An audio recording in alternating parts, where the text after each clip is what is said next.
Every human begins life with an incredible journey, a journey through the mother's body during birth. During pregnancy, the baby grows safely inside the uterus, protected by fluid and connected through the umbilical cord. When labor begins, the muscles of the uterus start contracting.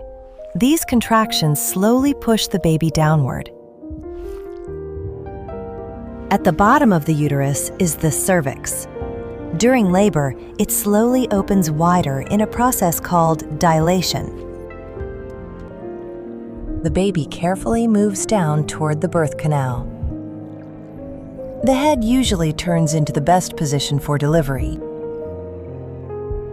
With each contraction, the baby moves little by little through the birth canal. The mother's body stretches to allow the baby to pass safely. Finally, the baby emerges into the world, one of the most extraordinary moments in human life. After birth, the baby takes its first breaths and begins life outside the womb.